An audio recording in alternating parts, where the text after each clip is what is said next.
You're just a character, not an athlete, and everyone knows it." The words thundered from Big Show's massive frame like an avalanche of contempt. Hulk Hogan stood frozen beneath the 7-foot giant in WWE's training facility, his trademark confidence crumbling under the assault. What happened in the next 8 seconds would expose the most uncomfortable truth about wrestling's biggest legend. March 22, 2003. WWE's training facility, Stamford, Connecticut. The 15,000 square foot facility was mostly empty, except for a few wrestlers working out after hours, but in the corner near the weightlifting section, a confrontation was brewing that would shatter wrestling's most carefully constructed mythology. Big Show, all 500 pounds of him, stood near the bench press station, still breathing heavily from his workout. Sweat dripped from his massive frame as he toweled off, his sheer physical presence making even the spacious facility feel cramped. At 31 years old, the world's largest athlete was in the prime of his career, a legitimate giant whose athletic ability defied everything people thought they knew about men his size. 20 feet away, Hulk Hogan was discussing training regimens with a group of younger wrestlers, his voice carrying that familiar authoritative tone that had commanded respect for 2 decades. But his comments about what it took to be a real wrestler were making Big Show's blood boil. "The key to longevity in this business," Hogan had said, his voice loud enough for the entire facility to hear, "isn't about being the biggest or the strongest. It's about understanding that wrestling is entertainment first, athletics second. Some guys get so caught up in proving how tough or how athletic they are that they forget we're performers, not competitors." Those words felt like a personal attack to Big Show, whose entire career had been built on proving that despite his massive size, he was a legitimate athlete capable of incredible feats of strength and surprising agility. "The wrestlers who last," Hogan continued, now addressing his audience with the confidence of someone who had wrestled well into his 50s, "are the ones who learn that character and charisma matter more than athletic ability. You can be the strongest man in the world, but if you can't connect with audiences, you'll never be more than a sideshow attraction." The implications were devastating. Hogan was essentially arguing that Big Show's incredible physical gifts were less valuable than entertainment skills, that his legitimate athletic achievements were subordinate to character development and crowd manipulation. "Real wrestling stars," Hogan added, his tone suggesting he was sharing profound wisdom about the business, "understand that fans don't care how much you can bench press or how fast you can move for your size. They care about whether you can make them believe in your character and your story." Big Show's hands, which had been calmly gripping his towel, slowly clenched into fists that could crush bones. Every word Hogan spoke felt like a dismissal of everything Big Show had worked to prove, that size and strength could coexist with genuine athletic skill and entertainment value. The breaking point came when Hogan began discussing the difference between legitimate athletes and wrestling performers. "Some guys come into this business thinking their amateur wrestling background or their powerlifting records matter. But wrestling entertainment is a completely different skill set. It's about creating personas, not demonstrating athletic superiority." Big Show could no longer contain his frustration. He walked directly toward Hogan with the ground-shaking stride of a man whose footsteps could be felt throughout the building. When he spoke, his voice carried the deep resonance that made smaller men instinctively step back. "Hulk," Big Show said, his voice carrying an edge that made the entire training facility go quiet. "I need to talk to you about what you just said regarding athletics versus entertainment." Hogan turned toward Big Show with his practiced, confident smile, though it faltered slightly when he had to crane his neck upward to make eye contact. The size difference was staggering. Hogan at 6'7" was considered large by normal standards, but next to Big Show's 7'0" frame, he looked almost average. "Hey, Show, great workout, big man. You really know how to move that weight around," Hogan said, his tone carrying the subtle condescension of someone complimenting basic physical activity rather than recognizing elite athletic ability. The patronizing comment pushed Big Show past his carefully maintained professional composure. "Don't talk down to me, Hulk," Big Show said, his voice growing stronger with each word. "I heard what you said about athletics being secondary to entertainment, about legitimate athletes not mattering in wrestling. You were talking about guys like me." The training facility had gone completely silent. The few wrestlers who had been working out stopped their routines and turned to watch. This wasn't typical wrestling business conversation. This was about to become personal, and everyone could feel the tension building. "Show? I think there might be some misunderstanding," Hogan began, but Big Show cut him off with a gesture that was surprisingly graceful for someone his size. "No misunderstanding," Big Show interrupted, his voice now carrying the full weight of his physical presence. "You think wrestling is about creating characters and entertaining crowds. You think athletic ability doesn't matter as much as charisma and storylines." Big Show gestured to his own massive physique, every muscle defined despite his enormous size. "You want to talk about what matters in wrestling? Let me tell you what real athletic ability looks like." Without warning, Big Show moved to the nearby squat rack loaded with 405 pounds, a weight that would challenge most professional athletes. He positioned himself under the bar, lifted it from the rack, and performed 5 perfect squats with a speed and control that seemed to defy physics. The display was breathtaking. 500 pounds of human being moving 400 additional pounds with the precision of a much smaller athlete. "You see that?"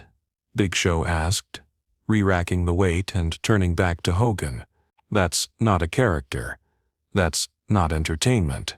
That's legitimate athletic ability that 99.9% of the population could never achieve, regardless of their charisma or storytelling skills." The demonstration had shifted the entire dynamic of their confrontation. Big Show had just proven that his size wasn't just for show, it was backed by genuine, measurable athletic superiority. "You want to talk about what makes wrestling stars?" Big Show continued, his voice gaining momentum. "How about the ability to move like an athlete while weighing more than 2 normal men? How about having the strength to press 400 pounds over your head while maintaining the agility to climb the top rope?" Big Show's accusations were becoming more personal and more devastating with each word.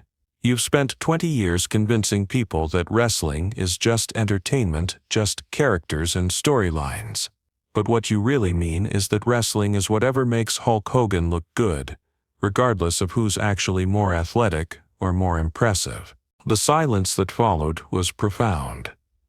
Big Show had just accused Hulk Hogan of redefining wrestling to suit his own limitations, of diminishing the value of legitimate athletic achievement to protect his own position as the industry's top star. "You know what really bothers me about your attitude, Hulk?"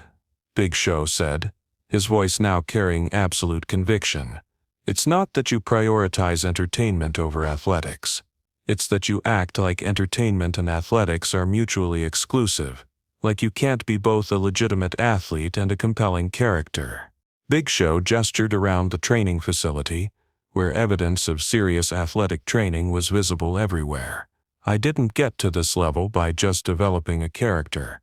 I got here by combining legitimate athletic ability with entertainment value, something you've never had to do because you've always chosen the easier path." The accusation was brutal and personal. Big Show was essentially arguing that Hogan had succeeded through character development alone because he lacked the athletic gifts to excel in both areas simultaneously. "You're just a character, not an athlete, and everyone knows it," Big Show said, delivering his final accusation with the confidence of someone who believed he had just exposed wrestling's most uncomfortable truth. Hulk Hogan stood perfectly still for exactly 8 seconds, his expression cycling through surprise, anger, hurt, and finally, a cold determination that anyone familiar with his career would recognize as dangerous. During those 8 seconds, the entire training facility held its breath, waiting to see how wrestling's biggest legend would respond to being called athletically inferior by the world's largest athlete. When Hogan finally spoke, his voice was barely above a whisper, but it carried more authority and controlled power than any shout could have conveyed. Every word was precisely chosen, delivered with the kind of measured intensity that comes from decades of proving himself in ways that transcended physical measurement. "Show," Hogan said, never breaking eye contact despite the height disadvantage. "You're absolutely right about one thing. You are more athletic than me. You are stronger than me. You can do things with your body that I could never do, even at my physical peak." The admission stunned everyone within earshot. Hulk Hogan never admitted physical inferiority, never acknowledged that another wrestler possessed superior athletic gifts, never conceded ground in any area of wrestling performance. "But you're wrong about everything else," Hogan continued, his voice growing stronger while remaining completely controlled. "And the fact that you can't see the difference proves that for all your athletic superiority, you still don't understand what makes someone a legend in this business." The power dynamic had shifted completely. Hogan was now controlling the conversation, and Big Show was being forced to listen to a perspective he had never seriously considered. "You think being an athlete and being a character are the same thing," Hogan said. "You think impressive physical feats automatically translate into wrestling greatness. But what you don't understand is that athletic ability is just the entry fee. What you do with that ability is what determines whether you become a star or remain a novelty act." Hogan gestured toward the squat rack where Big Show had just demonstrated his strength. "That was impressive. Genuinely impressive. But do you know what's more impressive? Making 50,000 people care about what happens to you in a wrestling ring. Creating moments that people remember for decades. Building characters that transcend sports entertainment and become part of popular culture." The response was gaining momentum, and Big Show was beginning to realize he might have underestimated what he was challenging. "You want to talk about what everyone knows?" Hogan asked. "Everyone knows you're incredibly strong and surprisingly athletic for your size, but everyone also knows that strength and athleticism don't automatically make you the most compelling performer in wrestling history." Hogan stepped closer to Big Show, his confidence growing despite the physical disadvantage. "You call me just a character's like that's somehow lesser than being an athlete. But creating a character that connects with millions of people across multiple generations, that's not just anything. That's the hardest thing to achieve in entertainment business." The education was continuing, and Big Show was being forced to examine his own assumptions about what constituted greatness in professional wrestling. "You want to know what the real difference is between us, Show?" Hogan asked. "You've spent your career proving you're a better athlete than people expected. I spent my career proving that athletic ability, without the ability to connect with audiences, is just an impressive fitness demonstration." The accusation stung because it contained enough truth to be devastating. Big Show had indeed focused heavily on proving his athletic credibility, sometimes at the expense of character development and storytelling that could have elevated him to the next level of wrestling stardom. The training facility remained silent for several more seconds as both men processed what had just happened. Finally, Big Show spoke, his voice much quieter now, almost uncertain. "So you're saying athletic ability doesn't matter as much as character development?" he asked. "I'm saying they both matter, but in different ways," Hogan replied simply. "Athletic ability gets you noticed and earns respect from your peers. Character development gets you remembered and loved by fans. The greatest wrestlers in history find ways to combine both, but if you can only excel at one, character always wins in the long run." The conversation that followed lasted another 30 minutes, with the initial confrontation evolving into something resembling a seminar on wrestling stardom. Hogan explained how his character work had been designed to maximize his limited athletic gifts, while Big Show shared his perspective on how physical superiority could enhance entertainment value when properly utilized. By the end, What had started as a bitter accusation about being just a character had become a dialogue about different paths to wrestling greatness and the relationship between athletic ability and entertainment value. "I owe you an apology," Big Show said as their conversation wound down. "What I said about you being just a character was unfair. You weren't just a character. You were the character that defined what wrestling could become." Hogan extended his hand, and they shook with genuine respect, though the size difference made the gesture almost comical. "And you've reminded me that athletic credibility matters more than I sometimes give it credit for. Your combination of size and ability has brought legitimacy to wrestling that pure character work alone couldn't achieve." The impact of their confrontation was felt throughout WWE's training culture. Other wrestlers who learned about the exchange began to understand the relationship between athletic ability and entertainment value differently, recognizing how both elements could complement each other rather than compete for priority. Wrestling historians would later point to this training facility confrontation as a turning point in understanding how different types of wrestling excellence could coexist and enhance each other rather than diminish the value of alternative approaches. The phrase, "just a character, not an athlete," became a reminder within WWE that greatness in wrestling could be achieved through multiple paths, and that dismissing any approach to excellence missed the complexity of what it took to succeed in sports entertainment. 8 seconds of silence had transformed a potentially career-damaging physical intimidation into an opportunity for mutual education about the relationship between athletic superiority and entertainment greatness in professional wrestling. The ripple effects of their training facility confrontation extended far beyond WWE's Stamford headquarters. Within days, word of the exchange had spread throughout the wrestling industry, sparking intense debates about the relative importance of athletic ability versus character development in sports entertainment. The exchange influenced WWE's approach to developing larger wrestlers, with trainers recognizing the need to balance athletic credibility with character development that could maximize both physical gifts and entertainment potential. The confrontation became a case study in wrestling schools, where instructors used it to illustrate how honest disagreement between performers could lead to better understanding of the industry's multiple paths to success.